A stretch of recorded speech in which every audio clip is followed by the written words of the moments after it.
నమస్తే నాగేశ్వర్ కార్యక్రమానికి స్వాగతం. నేను రవిశంకర్ వెళ్ళ ప్రొఫెసర్ గారు మనతో జాయిన్ అయ్యారు. నమస్తే నాగేశ్వర్ గారు. నమస్తే. ఆపరేషన్ సింధూర్కు ప్రతీకారంగా గత 2 రోజులుగా పాకిస్తాన్ మన ఎయిర్ డిఫెన్స్ సిస్టమ్ మీద అలాగే మన పౌరుల మీద విచక్షణారహితంగా దాడి చేస్తోంది. అలాగే సరిహద్దున ఉన్న జమ్మూ కాశ్మీర్, పంజాబ్, గుజరాత్, రాజస్థాన్ రాష్ట్రాల్లో 26 లొకేషన్ల మీద డ్రోన్ దాడులు కూడా చేసింది. ఈ దాడుల్ని చాలా సమర్థవంతంగా భారత్ అడ్డుకోగలిగింది. అసలు పాకిస్తాన్ వ్యూహం ఏంటి సార్? అంటే ఈ రకమైన దాడులు, ప్రతి దాడులు ఎంతకాలం జరుగుతాయి అనేది కూడా క్వశ్చన్ వస్తుంది అసలు. ఎందుకంటే పాకిస్తాన్ ఏం చేయదలుచుకుంది, మనమైతే ఎస్కలేట్ చేయదలుచుకోలేదు, మరి వాడు ఏం చేయదలుచుకున్నాడు. బహుశా ఇంకో 48 అవర్స్లో మనకేమన్నా క్లారిటీ రావచ్చు. ఇలాగే జరుగుతుంది. ఎందుకంటే మీరు అన్నట్లు ప్రతిరోజు రాత్రి అయితే ఇదే పని, ఇంకా వేరే పనే లేదు. సో రాత్రి అయితే రోజు రోజుకు 24 ప్లేసెస్తో మొదలై ఇప్పుడు 36 ప్లేసెస్ పైన అటాక్ చేస్తుంది. సో ఇండియా తిప్పి కొడుతోంది. రొటీన్ డెవలప్మెంట్ జరుగుతున్నాయి. ఎందుకు ఇలా చేస్తున్నారు? మరి వాళ్ళ దగ్గర పెద్ద ఆయుధాలు లేవా, వాడదలుచుకోలేదా, వాడితే ఇండియా కూడా వాడుతుందన్న భయమా? ఇవన్నీ ఫ్యాక్టర్స్ ముందుకు వస్తున్నాయి. బహుశా చాలామంది డిఫెన్స్ ఎక్స్పర్ట్స్ చెప్తున్నది ఏంటి అంటే, దీని వెనకాల కూడా వ్యూహం ఉంటుంది. ఏ పని చేసినా యుద్ధ సమయంలో వ్యూహమే ఉంటుంది, వేరేది ఏమీ లేదు. ప్రతి వ్యూహాలు ఉంటాయి. పాకిస్తాన్ వ్యూహం ఏంటి అనేది ఆలోచిస్తే, ఒకటి మన ఎయిర్ డిఫెన్స్ వ్యవస్థను టెస్ట్ చేస్తుండవచ్చు. అంటే ఇది ఎంత మేరకు సమర్థవంతంగా పనిచేస్తుంది భారతదేశాన్ని. సో ఈ ఎయిర్ డిఫెన్స్ వ్యవస్థ కెపాసిటీ ఏంటి, కెపబిలిటీ ఏంటి అని. ఎందుకంటే ఎయిర్ డిఫెన్స్ వ్యవస్థ ఏంటి అంటే, అది మన దేశంపైకి వచ్చేటువంటి రాకెట్లు కావచ్చు, మిసైల్స్ కావచ్చు, ప్రొజెక్టైల్స్ అంటారు, డ్రోన్స్ కావచ్చు, ఇలా అన్నిటినీ ఆపుతుంది. యుద్ధ విమానాలకు కావచ్చు అని. సో ఒక్కసారి ఎయిర్ డిఫెన్స్ వ్యవస్థ దుర్భేద్యంగా ఉన్నంత కాలం శత్రువు అటాక్ చేయడం కష్టమవుతుంది. అందువల్ల శత్రు దుర్భేద్యంగా ఎంత మేరకు ఉంది అని ఒక పరీక్షించేటువంటి ప్రయత్నం కూడా కావచ్చు. ఒక్కసారి దీని స్థాయిని, మన ఎయిర్ డిఫెన్స్ యొక్క రెసిలియన్స్ వాడికి అర్థమైన తర్వాత వాడు దాడికి ప్లాన్ చేసుకునే అవకాశం ఉంటుంది. రెండవది దీని ఇంటెలిజెన్స్ గ్యాదరింగ్. ఇప్పుడు డ్రోన్లో డబుల్ ఎడ్జ్డ్ వెపన్. డ్రోన్ అంటే అది ఒకవైపు ఇంటెలిజెన్స్ రీకనైజెన్స్ అంటారు, ఇంటెలిజెన్స్ సేకరిస్తుంది, అదే సమయంలో డ్రోన్ ఆయుధంగా కూడా పనిచేస్తుంది. ఈవెన్ సూసైడ్ డ్రోన్స్ అంటారు, అంటే అది కూలిపోయి డ్యామేజ్ కూడా చేస్తుంది. సో అందువల్ల ఈ డ్రోన్లను ప్రయోగించడం ద్వారా కీలకమైన మిలిటరీ స్థావరాల సమాచారాన్ని సేకరించడం, ఎక్కడ గ్యాప్స్ ఉన్నాయనేది ఐడెంటిఫై చేయడం రెండో స్ట్రాటజీ అయి ఉండాలి. ఎందుకంటే ఇప్పుడు మొత్తం మనం గమనిస్తే జమ్మూ, శ్రీనగర్, అమృత్సర్, బఠిండా, మీకు పఠాన్కోట్ నుంచి మొదలుకొని అటు గుజరాత్, రాజస్థాన్ వరకు జైసల్మీర్ అన్నీ కూడా మిలిటరీ టార్గెట్స్నే.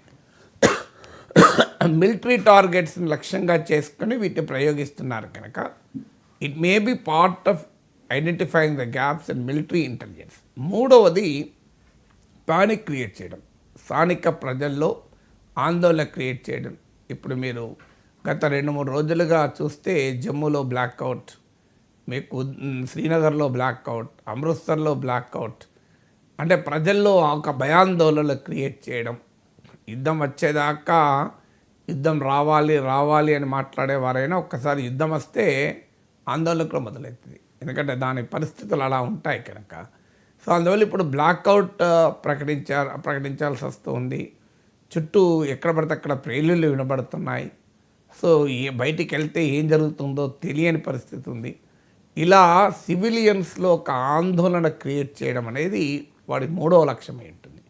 అంటే మొత్తం లాంగ్ బార్డర్, బారాముల్లా నుంచి భూజ్ వరకు, అంటే జమ్మూ కాశ్మీర్, పంజాబ్, రాజస్థాన్, గుజరాత్ వరకు, అంటే ఒక రకంగా జమ్మూ నుంచి సర్క్రీక్ జల సరిహద్దు ఉంటుంది గుజరాత్లో.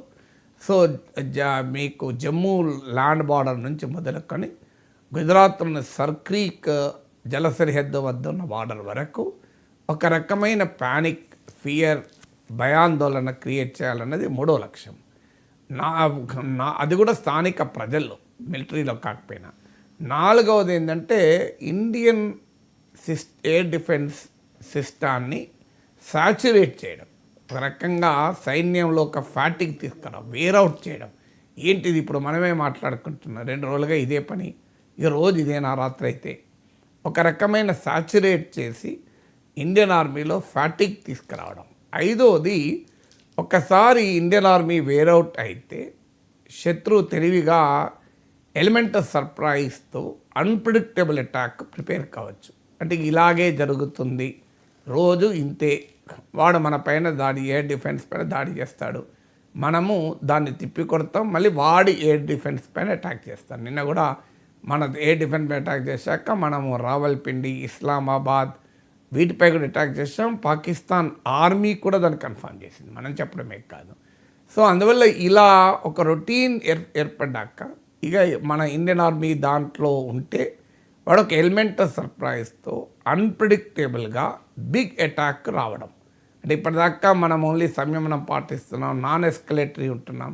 ఒక్కసారిగా క్వాంటిటేటివ్గా పెరిగి ఒకటేసారి క్వాలిటేటివ్గా బిగ్గర్ అటాక్ రావడం వాని 5వ స్ట్రాటజీ అయి ఉండాలి. ఇవన్నీ మనకు తెలియదు ఏదవుతుంది అనేది, ఎందుకంటే ఇలాంటి యుద్ధం సమయంలో అన్ని ఆప్షన్స్ను ప్రభుత్వము, మిలిటరీ వ్యవస్థ, సెక్యూరిటీ వ్యవస్థ ఆలోచిస్తుంది, దేన్ని రూల్ అవుట్ చేయదు. ఇక 6వది వాడి డొమెస్టిక్ కాన్స్టిట్యున్సీని సంతృప్తిపరచడం. యుద్ధం అనేది ఆర్మీ జరిపిన, ప్రజలు, పాలిటిక్స్ ఇవన్నీ ఉంటాయి. అందువల్ల ఎంత పాకిస్తాన్ లాంటి మిలిటరీ స్టేట్ అయినా వాడు ప్రజలకు జవాబుదారీగా ఉంటాడు, తన సైనిక బలగాల మొరాల్ను పెంచుకోవాల్సి ఉంటుంది. అందువల్ల మేము ఇప్పుడు మనకు ఈ ఇష్యూ వచ్చినప్పుడు ఏమొచ్చింది చర్చ, అసలు 4 రోజుల వరకు కూడా పాకిస్తాన్ యుద్ధాన్ని భరించలేదు అని వచ్చింది. ఈ వార్తలు సహజంగానే పాకిస్తాన్ ఆర్మ్ ఫోర్సెస్ యొక్క స్థైర్యాన్ని దెబ్బతీశాయి.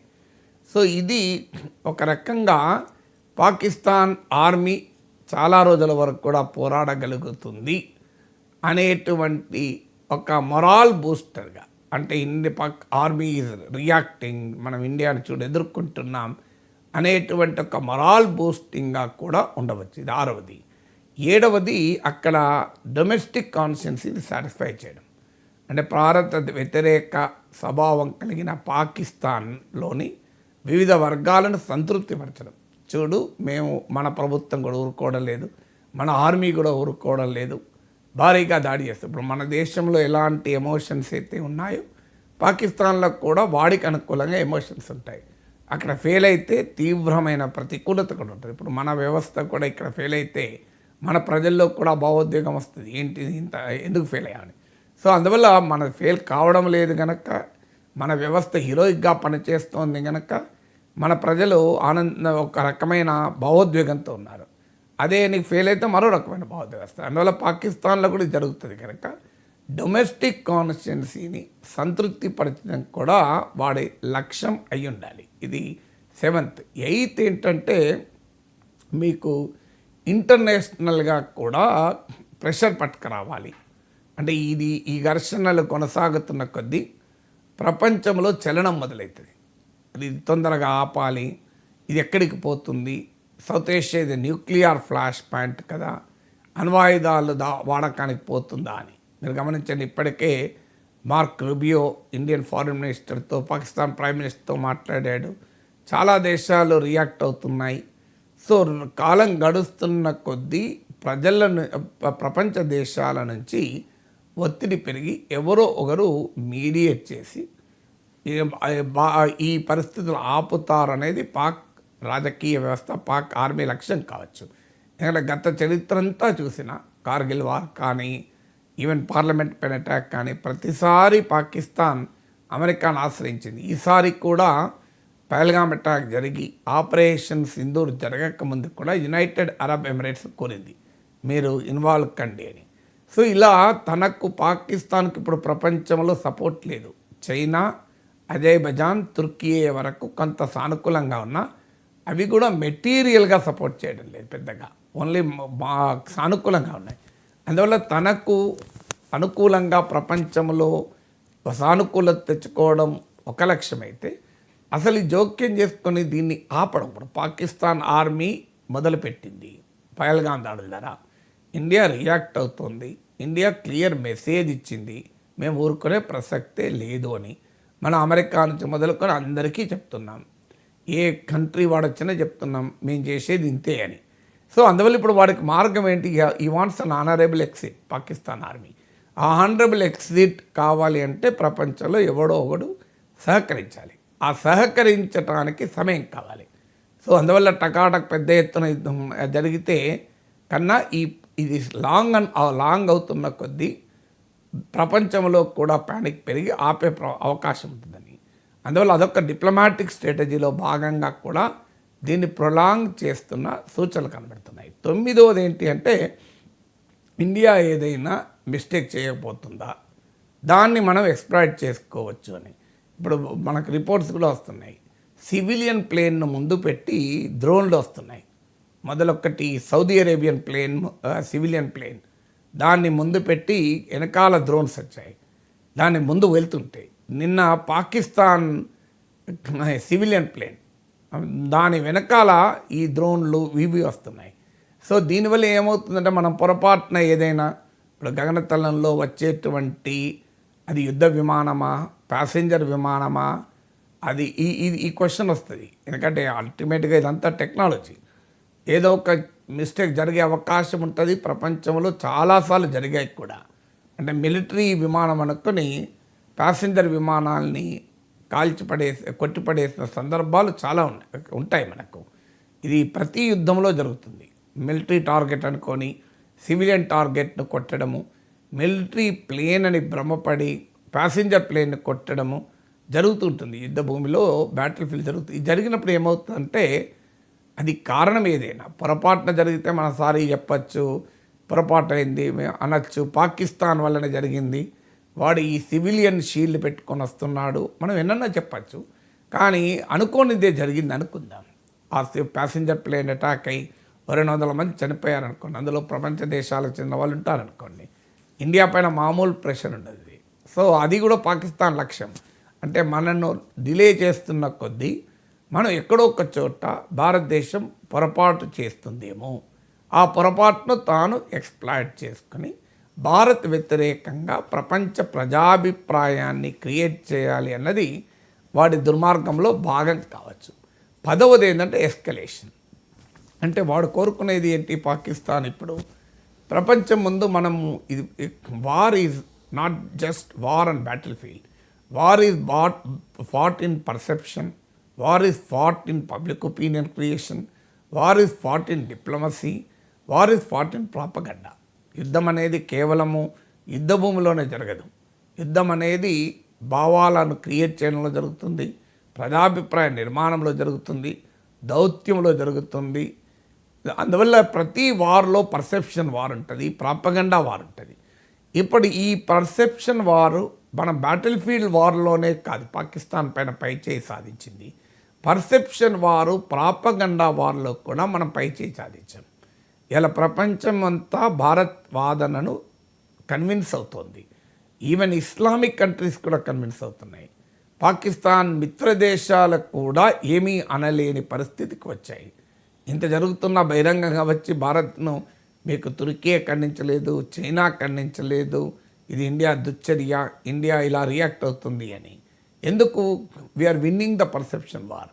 పాకిస్తాన్కు సానుకూలంగా ఉండే దేశాలు కూడా భారత్ని ఎక్కడా నిందించడం లేదు. మీరు గమనిస్తే ఇందుకు భిన్నంగా అమెరికా లాంటి దేశాలకు కానీ ఇతర దేశాలకు కానీ పాకిస్తాన్ చెప్తున్నాయి మీరు తీవ్రవాదాన్ని ఆపాలి అని.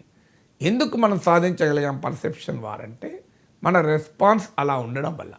మన రెస్పాన్స్ ఎలా ఉంది అంటే, మన ఫారిన్ సెక్రటరీ విక్రమ్ మిస్త్రీ పదే పదే బ్రీఫ్ చేస్తున్నట్లు బ్యాలెన్స్ అది అదే వాళ్ళు మన ఫారిన్ సెక్రటరీ అఫీషియల్గా వాడిన పదాలు measured, proportionate, non escalatory, responsible, ఇది మనం వాడుతున్న పదాలు. మెజర్డ్ ఆచితూచి, ప్రపోర్షనేట్ ఏ డొమైన్లో ఏ ఇంటెన్సిటీతో మనపై దాడి జరిగితే అదే డొమైన్లో అదే ఇంటెన్సిటీతో రియాక్ట్ అవుతున్నారు. అలాగే రెస్పాన్సిబుల్ బాధ్యతాయుతంగా ఇప్పుడు వాడు చర్చ్ పైన, టెంపుల్ పైన, గురుద్వారా పైన, పౌరుల పైన టార్గెట్ చేస్తున్నాడు పాకిస్తాన్. నిన్న జరిగిన దాడిలో కూడా జమ్మూ రీజన్లో ఒక టెంపుల్ పైన దాడి చేశాడు. ఒక కాన్వెంట్ స్కూల్ పైన దాడి చేస్తే చిన్నపిల్లలు చనిపోయారు. పౌరుల పైన దాడులు చేస్తున్నారు. 16 మంది పౌరులు చనిపోయారు. ఆఖరికి నిన్న మీకు రజౌరీ సెక్టార్లో ఒక డిస్ట్రిక్ట్ అడిషనల్ డెవలప్మెంట్ కమిషనర్ కూడా చనిపోయాడు. ఆయన ఇంటిపై కూడా దాడి జరిగింది. సో అందువల్ల వాడేమో విచక్షణారహితంగా సివిలియన్ టార్గెట్ చేస్తున్నాడు. ఎందుకంటే మన దగ్గర ఉగ్రవాద శిబిరాలు లేవు కనుక, పాకిస్తాన్లో ఉగ్రవాద శిబిరాలు ఉన్నాయి కనుక, ఒక జైషీ మహమ్మద్ హెడ్ క్వార్టర్స్ ఉంది కనుక మనం మురీద్కే పైన దాడి చేయగలిగాం. మనము హఫీజ్ సయీద్ కేంద్రం పైన దాడి చేయగలిగాం. బహల్పూర్లో జైషీ మహమ్మద్ కేంద్ర కార్యాలయము, లాహోర్లో మీకు లష్కరీ తొయిబా కార్యాలయము, వీటిపైన దాడి చేయగలిగాం. వాడికి ముర్తజా తొయిబా వీటిపైన దాడి చేయగలిగాం. ఎందుకు వాడు చేయలేకపోతున్నాడు? ఎందుకంటే మన దగ్గర లేవు కనుక. అందువల్ల మన మిలిటరీ టార్గెట్స్ పైన దాడి చేస్తున్నాడు, మన సివిలియన్ టార్గెట్స్ పైన దాడి చేస్తున్నాడు. మరీ ముఖ్యంగా భారతదేశంలో మతపరమైన విభజన తేవాలి అంటే వాడు ఏ మత అస్తిత్వం ఆధారంగానే అసీం మునీర్ మాట్లాడాడో, ఏ మత అస్తిత్వం ఆధారంగా పహల్గామ్లో మతం పేరడిగి అటాక్ చేశాడో అదే స్ట్రాటజీ కొనసాగిస్తున్నాడు. ఇందుకు భిన్నంగా మనం దీన్ని ఒక సెక్యులర్ వార్గా ప్రజెంట్ చేస్తున్నాం. అందుకు ఉదాహరణే మనం ఎంచుకున్న ఆఫీసర్స్ కూడా colonel Sofiya Qureshi, colonel wing commander Vyomika Singh. అది ఏం తెలియజేస్తోంది? అది ఏదో యాక్సిడెంటల్గా జరగలేదు. ఇండియన్ ఆర్మీలో సోఫియా ఖురేషీ కాక ఇంకెవరు మాట్లాడే వాళ్ళు లేక కాదు, అంతకన్నా బ్రహ్మాండంగా మాట్లాడే వాళ్ళు ఉండరా.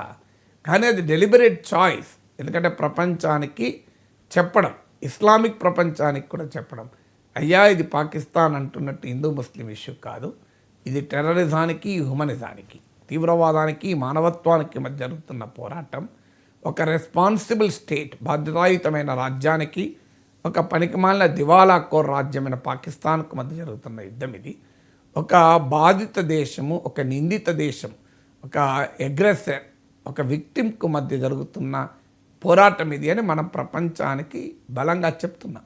అందుకే ఇస్లామిక్ కంట్రీస్ కూడా ఎవరు రియాక్ట్ అవుతలేరు. మీరు గమనిస్తే ఇండియాలో అది ప్రభుత్వం వైఖరి ఒక రకంగా ఉంటే, ప్రభుత్వాన్ని సమర్థించే ఇకోసిస్టమ్ వైఖరి ఇంకో రకంగా ఉంది. చాలా పెద్ద ఎత్తున మతపరమైన విద్వేషాలని రగిలించే రీతిలో జరుగుతోంది.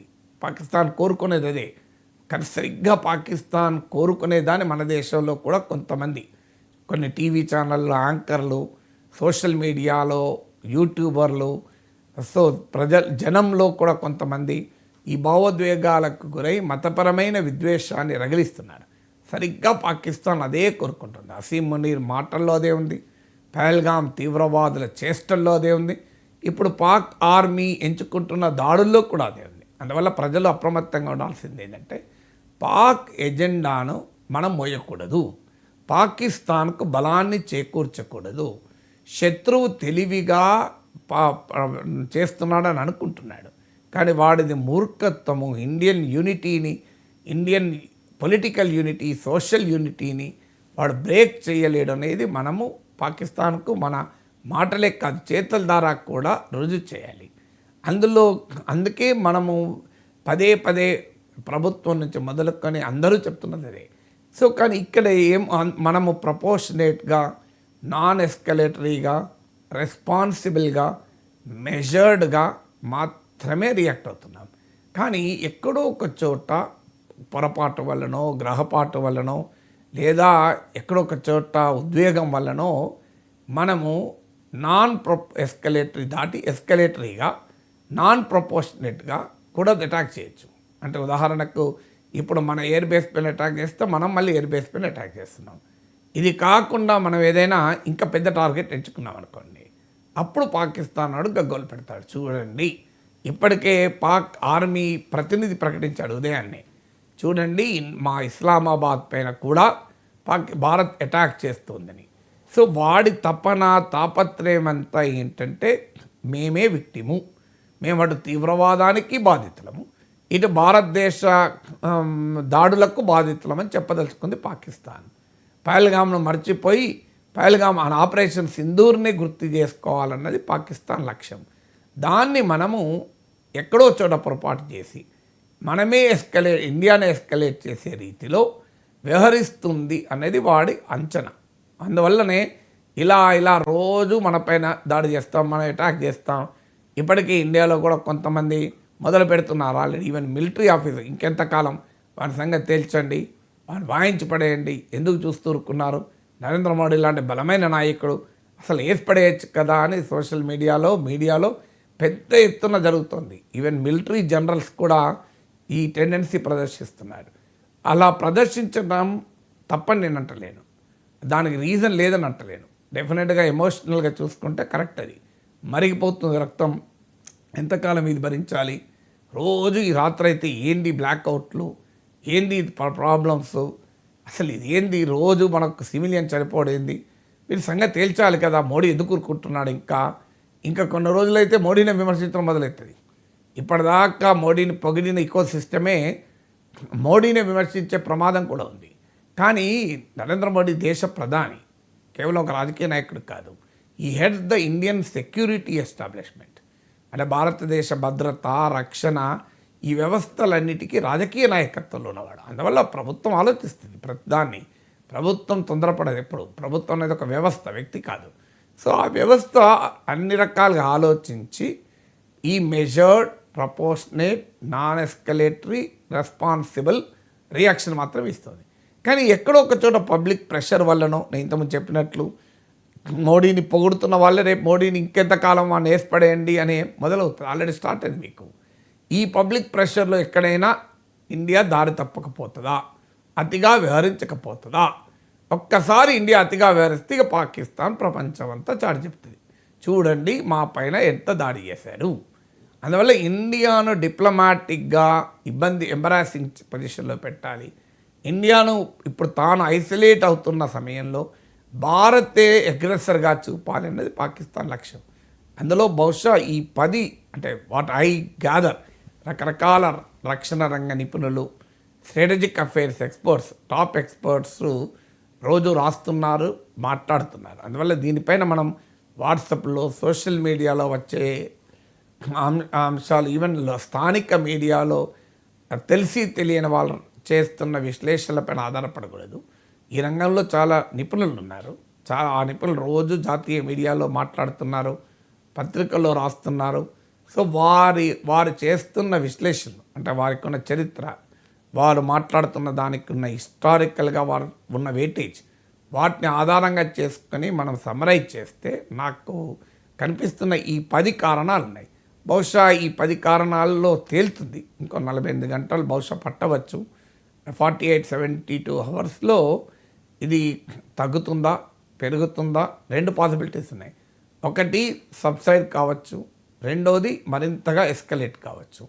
ఈ 10 ఫ్యాక్టర్స్ ఏది ఎలా ప్లే అవుతాయి అనే దాని ఆధారంగా ది కోర్స్ ఆఫ్ యాక్షన్ ఉంటుంది. అందుకే మనకు మరింత స్పష్టత రావాలి అంటే అట్లీస్ట్ 48 అవర్స్ అయినా వెయిట్ చేయాలి. భారత్ ఉగ్రవాద బాధిత దేశం. సర్జికల్ స్ట్రైక్స్ చేశాం, బాలాకోట్ స్ట్రైక్స్ చేశాం. ఈ 2 కూడా ఉగ్రవాదాన్ని ఆపలేకపోయాయి. సార్ మరి ఇప్పుడు